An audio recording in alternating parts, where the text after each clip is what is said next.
మనోళ్ళు లైవ్లోకి వచ్చే ముందు ఈలోపు 2 టాపిక్లు ఉన్నాయండి. ఆ 2 టాపిక్లు మాట్లాడదారండి.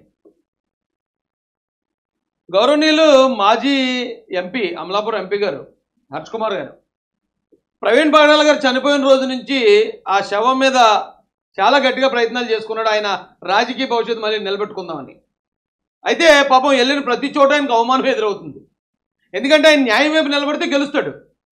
ఆయన అన్యాయం వైపు నిలబడ్డాడు, అన్యాయం చేద్దామని చూస్తున్నాడు. ఒక యాక్సిడెంట్ కేసుని హిందూ మతస్థుల మీద ఎలాగైనా సరే హత్య కేసు నింద వాళ్ళ మీద మోపాలని ప్రయత్నించాడు. కాబట్టి ఎక్కడికి వెళ్ళి ఆయన ఓడిపోతున్నాడు. మతం కాదు కదా ముఖ్యం, న్యాయం అన్యాయం. న్యాయం ఎటుంటే అది ఏ మతమైనా సరే దేవుడు వాళ్ళకే సహకారం అందిస్తాడు. అయితే ఈయన ఏం చేశాడంటే కోర్టుకు వెళ్ళాడు. రీపోస్ట్ మార్టానికి రీఇన్వెస్టిగేషన్కి మీరు పర్మిషన్ ఇచ్చేయండి అన్నాడు. అంత తేరగా ఉన్నాయా కోర్టులు? అది నేను ఆల్రెడీ మొన్న కూడా చెప్పాను. ఎక్కడ హైదరాబాద్లో చేయాలి ఈ పని. ఆయన బాడీ అక్కడే ఖననం చేశారు కాబట్టి హైదరాబాద్లో చేయకుండా ఇక్కడ ఎలాగైనా సరే చంద్రబాబు నాయుడు గారి మీద దుష్ప్రచారం చేసేద్దాం, చంద్రబాబు నాయుడు గారి మీద బుర్ర జల్లేద్దామని తాపత్రయం చూస్తుంటే ఒక పక్కన అసహ్యం వేస్తుంది, మరో పక్కన జాలేస్తుంది. ఎందుకంటే ఈయన మాట్లాడుతున్నాడు, ఒకసారి వినండి. ఇంతకుముందులాగా 10 రూపాయలు కాకుండా ఇప్పుడు 10 రూపాయలు ఫోన్పే చేయండి అని చెప్పి పాపం ఆల్మోస్ట్ అనకూడదు కానీ అడుక్కున్నాడు. ఆయన ఒక స్కానర్ పెట్టి, అంటే ఇప్పుడు క్రిస్టియన్స్ మాట్లాడుతున్నాడు కదా, ఓ స్కానర్ పెట్టి ఆ స్కానర్ని అన్ని వాట్సాప్ గ్రూపుల్లోకి సర్క్యులేట్ చేశారండి. నాకే 10 మంది పంపించేశారు దీనికి 10 రూపాయలు చేయండి అని. అంటే నా నెంబర్ అని తెలియక ఏదో కొట్టేస్తారు కదా ఫార్వర్డ్ ఆలని, నాకు 10 మంది 20 మంది పంపించారు స్కానర్ని. 10 రూపాయలు కొట్టండి, లేకపోతే 100 రూపాయలు కొట్టండి, మీకు ఎంత వీలైతే అంత కొట్టండి అని. ఇప్పుడు ఇదేంత ఇద్దరు బాబు అనుకున్నాను. నాకు చాలామంది పంపించారు, ఏమంటే ఇది మాకు కూడా పంపిస్తున్నారు, ఇది తప్పు కదా ఇలాగా అని చెప్పేసి నాకు చాలామంది పంపించారు. అయితే చివరికి హర్షన్న 10 రూపాయలు అడుక్కునే స్థాయికి పడిపోయాడా అనిపించింది. అయితే ఈయన పాపం అంత గట్టిగా ట్రై చేశాడు. ఎందుకు? హైకోర్టు కట్టమన్నదట 5 లక్షలు. ఇంత గట్టిగా ట్రై చేసిన పాపం ఈయన బాధ ఏంటంటే ఇప్పుడు దాకా రీచ్ అవ్వలేదు, కనీసం 1 లక్ష రూపాయలు కూడా రాలేదు అంట. హర్ష్ కుమార్ గారు, మీకు ఈ టాపిక్కి సంబంధం లేకపోయినా ఒక చిన్న మాట చెప్తాను. గతంలో జగన్మోహన్ రెడ్డి గారు నా వెహికల్స్ శ్రీకాకుళంలో కేసు పెట్టి సీజ్ చేశారు. నా 2 వెహికల్స్ ఆపేసి అక్కడి నుంచి అటు నుంచి నడిచి వచ్చేలాగా బస్సులో వచ్చేలాగా ఏర్పాటు చేశారు నా కోసం. ఆ రోజు ఇలాగే ఇక్కడే నిలబడి నేను కారు కొంటాను, నేను కొంటాను ఎలాగా, ఎవరైనా సహకరించేవారుంటే సహకరించండి అని జస్ట్ ఒక వీడియో మాట్లాడాను. అది మామూలు చాలా టాపిక్లు మాట్లాడుతూ మధ్యలో ఒక పాయింట్ మాట్లాడాను. 24 గంటలు తిరగకుండా 20 లక్షలు పడ్డాయి నా అకౌంట్లో. నాకే భయం వేసింది. అయ్య బాబు ఎంత అమౌంట్ పడిపోతుంటే మళ్ళీ ఇంకొక 2-3 రోజులు అది 1 కోటి రూపాయలు అయిపోయినది. ఇమ్మీడియట్గా ఆపేయండి అన్నాను. పైగా నేను ఆయన ఎవరో చనిపోయారు కేసు వేస్తాను, వీళ్ళకి ఎవరికో సాయం చేస్తాను, లేకపోతే వాళ్ళకి ఏదో అనాథాలు ఆదుకుంటాను అనలేదు. కారు కొంటానంటే ఆ రోజున ప్రజలు ఒక్క రోజులో అంత అభిమానం చూపించారు. అంటే మనలో నిజాయితీ ఉంటే వాళ్ళ సపోర్ట్ వాళ్ళకి వస్తుందేమో. నేనే చెప్పాను, వద్దు బాబు ఇంకా ఆపేయండి, డబ్బులు వేయొద్దు. ఆడు ఎవడో 50,000 వేస్తే కుర్రాడు, మళ్ళీ ఆడికి 50,000 తిరిగి ఇంకొక 5,000 ఎక్స్ట్రా మళ్ళీ తిరిగి పంపించాను. కానీ మీరు ప్రవీణ్ పగడాల గారిని ఎలాగైనా సరే అది హత్య, అది కూటమి ప్రభుత్వం చేయించింది, హిందువులే చంపారని మీరు క్రియేట్ చేద్దామనే మీ ప్రయత్నాన్ని ప్రజలందరూ చీకొట్టారని కదా అర్థం. ఇన్ని రోజులైనా కనీసం మీకు 1 లక్ష రూపాయలు కూడా రాలేదంటే దాని అర్థం నువ్వు చేసేది తప్పయ్యా, నీకు మేము సహకరించమని ప్రజలందరూ సహాయ నిరాకరణోద్యమం చేస్తున్నారు కదా మీ మీద. మీకు ఎందుకు అర్థం కాలేదు ఇంకాని? పోనీ అదో టాపిక్ అనుకోండి. ఈ 10 రూపాయలు అనుకుంటే 5 లక్షలు మీ దగ్గర లేవా? మీరు ఇప్పుడు ఉద్ధరించేస్తారు. ప్రవీణ్ పగడాల గారు అంటే మీకు ఎంతో ఇష్టం, క్రిస్టియన్ కమ్యూనిటీ అంటే అవి బాబు మీరు ప్రాణం ఇచ్చేసి గొంతుకు వచ్చుకుంటారు. ఒక 5 లక్షలు ఖర్చు పెట్టలేరా? ఒక 5 లక్షలు లేవా? నాలాటోడు ఎవడో ఒకవేళ అప్పుడున్న పరిస్థితులకి లేదండి ఇలా పరిస్థితి వచ్చిందని చెప్పి ఏ ఫండ్ రైజింగ్ వెళ్ళేటట్టు కనీసం అర్థం ఉంది. 2 సార్లు ఎంపీ చేశారు మీరు. ఎంత ఆస్తి ఉందో మీరే చెప్పారు మొన్న. ఇప్పుడు చూపిస్తాను. హర్ష్ కుమార్ గారు ఆస్తి ఎంత ఉందని ఆయనే చెప్పాడో అది కూడా ఇప్పుడు మీకు చూపిస్తాను. అలాంటి వ్యక్తి 10 రూపాయలు అడుక్కోవడం ఏంటి? అలాంటి వ్యక్తి అయితే ఆ ప్రవీణ్ పగడాల గారు మీకేం ప్రేమ లేదు. మీరు అందరూ డబ్బులు ఇస్తే పోరాడతాం, డబ్బులు లేకపోతే పోరాడటం. ఏం పద్ధతి అండి ఇది? మనం సంఘం అంత చర్చిల తరపున చర్చ్ అంతా 1000, 2000, 3000 అలా కట్టండి. ఎందుకంటే ఇప్పటికీ కూడా 1 లక్ష రూపాయలు కూడా రాలేదు ఇంకా, అంటే 150 వచ్చింది. సో దట్ ఇది అంటే 10 రూపాయలు అంటే చాలా కష్టంగా ఉంది. నేను ఈజీ అనుకున్నాను కానీ కట్టట్లేదు. అంటే 10 రూపాయలు పోగేయడం చాలా కష్టంగా ఉంది. అండ్ ఇంకో విషయం ఏంటంటే ఇది కూడా మనం క్యూఆర్ కోడ్ పెట్టి డబ్బులు అడుగుతున్నాం పబ్లిక్ అన్న విషయం కూడా కోర్టులో కంప్లైంట్ చేయడానికి చిరాగా అనిపించట్లేదండి మీకు? కనీసం ఫ్యామిలీ మెంబర్స్ శ్రీరాజు గారు అలాగే సుందర్ గారు చెప్పండి కాస్త ఆయనకి. ఇది మీ బ్రాండ్ ఇమేజ్ని కంప్లీట్ దెబ్బ కూడా వస్తుంది కదా. క్యూఆర్ కోడ్ ఏంటి 10 రూపాయలు అడుకోండి దరిద్రం. మిమ్మల్ని ఎవడన్నా వచ్చి ఏమంటే మీరు పోరాడండి కోర్టులో వేయండి, ఆ కోర్టులో వేసి ఏదైనా న్యాయం చేయండి మిమ్మల్ని ఎవడన్నా అడిగాడా? మీరే వచ్చి పులుముకున్నారు. నేను కోర్టులో వేసానని ఒక ఇమేజ్ క్రియేట్ చేసుకున్న క్రిస్టియన్స్లో మీరే కోర్టులో పిటిషన్ వేశారు. ఇప్పుడు 5 లక్షలు కట్టమని అడిగితే 5 లక్షలు జనం కట్టాలా? పేరేమో మీకా? అంటే పోరాడుతున్నానన్న పేరు మీకు కావాలి, డబ్బులు మాత్రం జనాలు అడుగుతారా? ఇదేం దరిద్రం అండి. ఎవడో లేనోడు అడిగాడంటే అర్థం ఉందండి. ఎవడో దళిత నాయకుడు అడిగే డబ్బులు లేవు ఆడ పేదరికంలో ఉన్నాడు నేను పోరాడుతున్నాను పలానా దానికి ఇలా సహకరించాడంటే అర్థం ఉందండి. 2 సార్లు ఎంపీ చేసిండు మీరు. ఇప్పుడు ఆయన ఎంత మాట్లాడాడు ఒకసారి చూద్దాం రండి.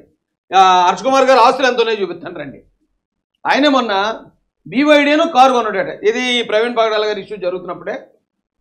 బీవైడీ అంటే చాలా కాస్ట్లీ కార్లు అయ్యి, అవి బ్యాటరీ కార్లు అంటే ఎలక్ట్రిక్ కార్లు. మినిమం స్టార్టింగ్ 50 లక్షల నుంచి స్టార్ట్ అవుతుంది అనుకుంటా. అలాంటి కారు కొన్నారట ఒకటి. కొంటే కొంతమంది విమర్శలు చేశారు. నేను ఎప్పుడు అలాంటి విమర్శలు జోలికి పోను కానండి. కొంతమంది అయితే విమర్శించారు. ఓహో ఓకే జగన్మోహన్ రెడ్డి గారు చెప్పినట్టు ప్రవీణ్ పగడాల కేసుని నువ్వు తప్పుదారి పట్టుతున్నందుకు జగన్ గారు నీకు గిఫ్ట్ ఇచ్చారా అని చెప్పి కొంతమంది విమర్శలు చేశారు. దానికి హర్ష్ కుమార్ గారు కోపం వచ్చింది. కోపం వచ్చి నన్నే అలాగంటారు మీరు, అసలు నాకు ఆస్తులు ఎంత ఉన్నాయో తెలుసా మీకు, వాళ్ళు నేనేంటో నా జమీందారీ వ్యవస్థ ఏంటో మీకు తెలుసా అని చెప్పి ఆయన కోపంలో పోస్ట్ రాశాడు. ఏమి రాశాడట? ఆయనకి ఈ కార్లు ఉన్నాయటండి. ఫార్చునర్ ఒకటి, ఇదేమో తార్ ఒకటి. అదేదో ఆయనే రాశాడు. ఒకసారి అది చదువుతూ ఉండండి. ఏంటో అదే మ్యాటర్ ఎక్కడ ఉందండి?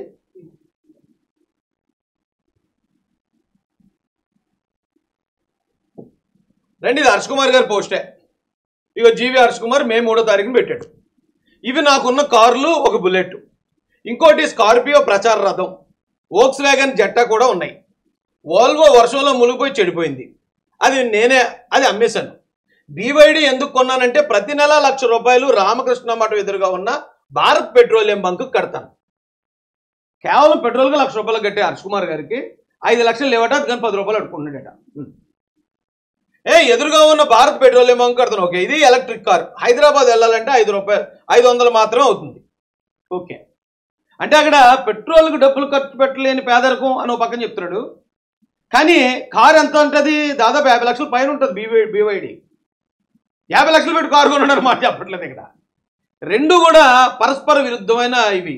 ఇలాగే దొరికేస్తుంటారండి ఒక్కసారి. ఓకే అండి. అదే ఇందులో పవన్ కళ్యాణ్ గారి డైలాగ్ ఉంటుంది, లవ్ లెటర్ రాయనకు ₹1,00,000 కూడా ఖర్చు పెట్టలేని పేదరికంలో ఉన్నాను నేను అంటే. అలా ఉంది ఇప్పుడు ఈయన బాధ. ఏమండి, ఒకసారి రీఛార్జ్ అయితే 500 కిలోమీటర్లు వెళ్ళిపోద్దటండి.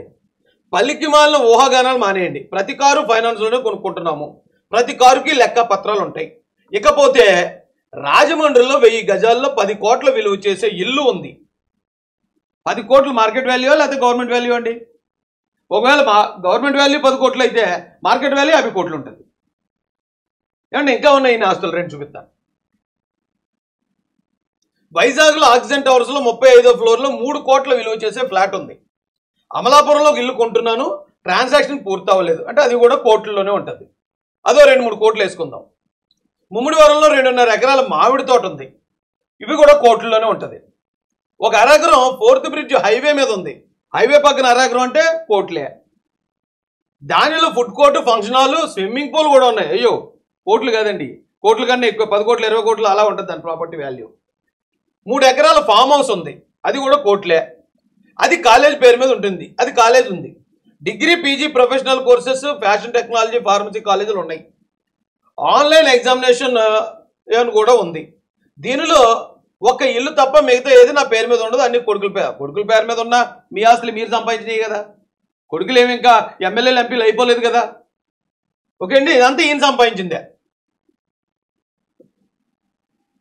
అన్ని కొడుకుల పేర్ల మీద ఉంటాయి, పెడతారు, అలా పెడతారు. నేను ఉమ్మడి కుటుంబం కాబట్టి అవి నావని చెప్తున్నాను. ED income tax department stay అన్ని మీ మీద పంపించండి. ఈ ఆస్తులు ఎలా కొన్నాను, కార్లు ఎలా కొన్నాను, సో ఒకటి మర్చిపోయారట, కంబాల చెరువు దగ్గర స్నేహ అపార్ట్మెంట్స్లో ఒక ఫ్లాట్. ఇవన్నీ నేను ఎంపీ కాకముందు ఎలా సంపాదించారులేండి. ఇదంతా మనం చూడలేము. ఎక్కడ ముమ్మడివరంలో 2 రకాలు చదివేశాను కదండి. నేను రాజీవ్ గాంధీ కాలేజ్ 1991లో స్టార్ట్ చేశాను. కనీసం ప్రతి సంవత్సరం 20 మంది అటండి. ఇప్పుడు ఆ రాజీవ్ గాంధీ కాలేజ్ ఎంత ఉంటుందో చెప్పలేదు, ఫామ్ హౌస్ వాల్యూ ఎంత ఉంటుందో చెప్పలేదు, అక్కడ ఏదో ఫంక్షన్ హాల్, స్విమ్మింగ్ పూల్ ఇవన్నీ ఉంటుంది, దాని వాల్యూ చెప్పలేదు. ఇవన్నీ చెప్తే 100 కోట్లు ఆస్తుంది ఆయనకి. తక్కువలో చెప్తే 100 కోట్లు ఉంది, అందుకని ఎక్కువే. 100 కోట్లు ఆస్తున్నవాడు వచ్చి 10 రూపాయలు అడుక్కుంటాడంటే అది ఎంత సిగ్గుమాలిన పని అని అడుగుతున్నానండి నేను. చాలా దారుణంగా పెడుతున్నారు కామెంట్లు ఆయన పోస్టుల కింద, చాలా దారుణంగా తిడుతున్నారు అతను. అయితే ఒక సాటి కులస్తుడిగా నాకైతే చాలా అవమానంగా ఉంది. ఏంటి ఇలాగా అంటే వయసు అయిపోవడం వల్ల చాదస్తం వచ్చేసిందా, లేకపోతే పిసినారిగా మారిపోయాడా? 100 కోట్లు ఆస్తున్నవాడు 5 లక్షలకి 10 రూపాయలు అడుక్కోవడం ఏంటి? పైగా అది నేను ఎవరైనా చేయమని అడిగారా? హర్ష్ కుమార్ గారు బాబు మీరే వచ్చి నాయకుడే నడిపించండి అని ఎవరన్నా మిమ్మల్ని అడిగి ఉంటే సరే నేను వస్తున్నాను, మీరు అందరూ డబ్బులు కట్టండి అంటే కొన్ని అర్థం ఉంది. అందరూ రిలాక్స్ అయిపోయారు, ఎవ్వరూ దాన్ని ఇంకా మడ్రన్న మాట ఎవ్వరూ అంటలేదు. మీకు ఒక మాట చెప్తానండి, డైరెక్ట్ ఒక బుల్లెట్ పాయింట్ చెప్తాను. స్టార్టింగ్లో కే పాల్ గారు మడ్రన్నారు దీన్ని, ఇప్పుడు ఏడైనా ఆయనకు వాస్తవాలు తెలుసుంటే సైలెంట్ అయిపోయాడు. అలాగే కొంతమంది పాస్టర్లు, పెద్ద పెద్ద పాస్టర్లు వెళ్ళారు ఆ రోజున, చనిపోయిన రోజు, అది మటర్ అన్నారు. వాళ్ళందరూ ఎందుకు ఆగిపోయారు? వాళ్ళందరూ కూడా ఇది యాక్సిడెంట్ అని అర్థమైపోయింది, అంటే ఆధారాలు చూసారు వాళ్ళు. ఇప్పుడు హర్ష్ కుమార్ గారు ఏమంటారు, ఆ ఫ్యామిలీ ఎందుకు రావట్లేదంటే వాళ్ళు బెదిరించారు కాబట్టి రావట్లేదు అంటున్నారు. మరి వీళ్ళని ఎవరు బెదిరించారు? కే పాల్ గారిని ఎవరైనా బెదిరించగలరా? లేదా అక్కడికి వెళ్ళిన పెద్ద పెద్ద పాస్టర్లు అందరినీ ఎవరైనా బెదిరించగలరా? పోనీ అదంతా కాదండి, అది నిజంగా మటరే అయితే జగన్మోహన్ రెడ్డి వదులుతాడు ఈ అవకాశాన్ని. జగన్మోహన్ రెడ్డి కానీ వైసీపీలు కానీ అక్కడికి వెళ్ళారా? ఒక వైసీపీ జెండా కనిపించిందా? జగన్మోహన్ రెడ్డి పరామర్శకని వెళ్ళాడా? వెళ్ళలేదంటే దానికి కారణం ఏంటి? అది హత్య కాదు యాక్సిడెంట్ అని చెప్పకనే చెప్పారు కదా వాళ్ళు. పోనీ ఈయన కాంగ్రెస్ పార్టీలో ఉన్నానంటాడు కాసేపు, లేనంటాడు కాసేపు, అది వేరే విషయం. మరి కాంగ్రెస్ పార్టీ అధ్యక్షురాలు ఆవిడ షర్మిల గారు ఉన్నారు, షర్మిల గారు మాట్లాడుకుంటూ వదిలేస్తారా? ఆవిడ భయపడుతుందా? అంటే జగన్మోహన్ రెడ్డి గారు కూడా భయపడ్డారా? రాహుల్ గాంధీ గారు సోనియా గాంధీ గారికి చెప్పానని అడిగినా మరి వాళ్ళు ఎందుకు దీని మీద రియాక్ట్ అవ్వట్లేదు? అంటే వాళ్ళని కూడా భయపెట్టించారా? ఫ్యామిలీని భయపెట్టించారనేది వాళ్ళే క్రియేట్ చేయగలిగారు. మరి వీళ్ళందరూ మిగతా వాళ్ళందరూ ఎందుకు ఆగిపోయారు? వాళ్ళందరినీ అయితే ఎవడు భయపెట్టలేడు కదా. వాళ్ళందరికీ నిజం తెలిసింది, వాళ్ళందరూ కూడా స్వార్థానికి ఉపయోగించుకోకూడదు, దీన్ని తప్పిది. అన్యాయంగా ఎవరి మీద కూడా నింద మాపకూడదు. ఏ మతం అవని, ఏ కులం అవని, వేరే వాళ్ళ మీద అలాంటి నింద మాపొద్దని బైబిల్ చెప్పింది. కాబట్టి ఇది తప్పు అని చెప్పి వాళ్ళందరూ సైలెంట్ అయిపోతే ఇంకా దాన్ని మీరు నెత్తినేసుకుని తిరగడమే కాకుండా ఇప్పుడు మేము మీ కోర్టు ఇచ్చింది పనిష్మెంట్, అది మీకు పెనాల్టీ వేసినట్టు. అది మీకు అర్థం కావట్లేదు. నీకు ఇది చేయాలంటే నీకు 5 లక్షలు పెనాల్టీ వేస్తున్నావు అన్నట్టు దాని అర్థం. లేకపోతే ఇప్పుడు వరకు ఎప్పుడైనా సరే కోర్టు ఏ పిల్ల వేసినా సరే ఆ పిల్ల స్వీకరిస్తానంటది, లేకపోతే స్వీకరించనంటది తప్ప 5 లక్షలు కట్టండి అని ఎక్కడైనా అన్నారా? మీరు చేసే తప్పుడు ప్రచారానికి హైకోర్టు మీకు వేసిన పెనాల్టీ అది. ఆ పెనాల్టీ తప్పు చేసిన మీరు కట్టాలి, కానీ జనం ఎందుకు కట్టాలి? జనం ఎందుకు డబ్బులు ఇవ్వాలి మీకు? మీరేమో మీకు ఇది వచ్చినప్పుడు అహంకారంతో లేకపోతే ఆ జమీందారీ తత్వంతో 100 కోట్ల ఆస్తి మీరు ప్రకటిస్తారు డైరెక్ట్గా. కానీ డబ్బులు కట్టాలన్నప్పుడు 15 రూపాయలు మీరు ఏంటది స్కానర్ పెడతారా? క్యూఆర్ కోడ్ పెడతారా? ఏం దరిద్రం సార్ ఇది? ఇంకెంతకాలం అండి ఇలాగా? తప్పు సార్. అది నేను ఖండిస్తానండి హర్ష్ కుమార్ గారి విషయాన్ని అయితేనే. అంటే ఇది కేవలం చంద్రబాబు నాయుడు గారి మీద ద్వేషం, ఆయన మీద అక్కస్సు, ఏదో లేని చోట ఏదో ఒకటి క్రియేట్ చేసేసి ఇది ఎలాగైనా సరే చోటపెడదాం గవర్నమెంట్కి అని ఇతను చేసే ప్రయత్నం నిజంగా ఆయన్నే అబాస్పాలు చేసిందంటాను నేను. ఈరోజు 10 రూపాయలు అడుక్కునే స్థాయికి ఆయన ఇమేజ్ మొత్తం పడిపోయిందంటే అది దేవుడు ఈయనకి ఇచ్చిన పనిష్మెంట్ అంటాను నేను. చాలామంది హీనంగా నీచంగా మాట్లాడుతున్నారు ఏంటంటే అది కేవలం ఈయన చేసిన తప్పు, ఈయన చేసిన దానికి దేవుడు ఇచ్చిన పనిష్మెంట్ అదని చెప్తున్నాను నేను. అవమానాలు ఊరికే రావండి. ప్రభుత్వం ప్రయత్నించింది, జడ్స్ పట్టించుకోలేదు, దేవుళ్ళు వాళ్ళు పంచులు కాబట్టి పట్టించుకోలేదు. ఇంతకుముందు కూడా నేను మీటింగ్ పెట్టినప్పుడు నేను ఫోర్జరీ డాక్యుమెంట్స్ చేశానని చెప్పి నాకు మీద పెట్టి ఇప్పటికి ఇంకా మీటింగ్ అంటాడు మళ్ళీ ఆయన. ఇప్పటికి ఇంకా నేను సంస్మరణ సభ అంటారు. అసలు నిజంగా ఆయన చనిపోయాడు కానండి ప్రవీణ్ పగడాల గారు. ఆయన మీద ఎవడకు నచ్చినట్టు పేలాలు ఏరుకున్నాడండి. ఆ శవం మీద శవాన్ని రాబందులు పీక్కు తిన్నారండి. శవాన్ని కుక్కలు పీక్కు తిన్నట్టు ఇప్పుడు ఇంకా పీక్కు తినడానికి ట్రై చేస్తున్నారండి. ఆ కుటుంబానికి రావాల్సిన ఇన్సూరెన్స్ రానివ్వలేదండి. ఆ కుటుంబాన్ని అటు ఇటు కాకుండా అబాస్పాలు చేసి పారేశారండి. చనిపోయిన తర్వాత పాపం ప్రవీణ్ పగడాల గారి ఇమేజ్ని మొత్తం డ్యామేజ్ చేసి పారేశారండి. అది చాలా బాధ అనిపిస్తుందండి.